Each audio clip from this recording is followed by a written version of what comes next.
Let's talk about it, man. We got Paul George today, man. Listen to this clip right here with Paul George, 13-year vet, four-time all-defensive player, man. Let's see exactly what he's talking about. Who's the most difficult player that you've ever had to guard in the NBA? 100% Melo. So good he can get his shot off in a phone booth, right? Like he didn't need much space. And so with him, I had to play him extra tight. You know what I mean? There wasn't that era. There wasn't no sweep through. Guys wasn't, you know what I mean, trying to draw fouls. It was about a bucket. Go get a bucket. And Melo, I just knew body to body, stay tight as possible. I had Roy, guarding me behind me. He was so good at creating contact and being physical that I was just going to be in for a long game. But the plan was just stay tight as possible on Melo. Not guarded. It was an unguardable. So that's why you could never give him space, because you're going to play on your heels. When you're guarding Melo, he was the fastest first step I've ever seen for a guy that size. He had the quickest first step. So you had to play tight defense on Melo. You know what I mean? Like you had to try to force him to play with his back to you, just so, because at that point you're looking for a second move. Oh, just Melo all up. 100% Melo, bro. Melo was in New York. What? I actually got when the first time guarding Melo was when he was in Denver.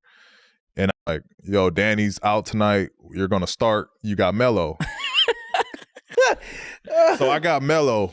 Bro, Melo went for 40. First time playing him, he hit me with everything. Damn, 40, three ball, deep three ball, mid-range, post-game. So I'm like, yo, this dude is serious. So now, and I'm happy for that moment, because fast forward, that was in my mind. Like, oh, this dude busted my ass. Like, I got get back. So we play him in the playoffs. And he was my toughest. He was by far the toughest from an individual standpoint, just because how physical he played.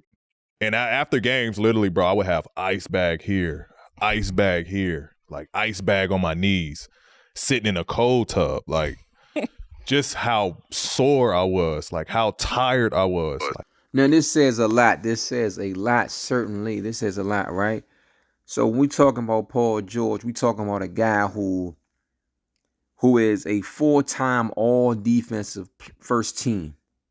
I mean, let's be honest. Paul George is one of the best two-way players in the league, and he plays the small forward or the power forward position. I mean, depending, he's interchangeable at defending. So he's defended guys like Kawhi Leonard, the likes of LeBron James. He's Kevin Durant, and he's just being straight up. He's saying at that position, it was Carmelo Anthony. So this is something that's not highlighted as to like with a lot of players, a lot of youngsters. You might miss this. You know what I'm saying? You might miss this and you might not understand this, but Carmelo Anthony was tough, was a bucket. And in the Eastern Conference, he played against LeBron James. Paul George played against LeBron James many, many games. So, I mean, this tells you that the elite scorer at that time, I mean, I've said this before in videos, was Carmelo Anthony was the elite scorer. I mean, then I say like the nod number two would be Kevin Durant, but it wasn't nothing that Melo ain't having his bag as far as, shooting the three, the mid-range, the post-up. He had it all. So, anyway, let me know what y'all comments are. Let me know what y'all thoughts on Melo. If you familiar, let me know. This is the podcast. Like and subscribe. Thank you.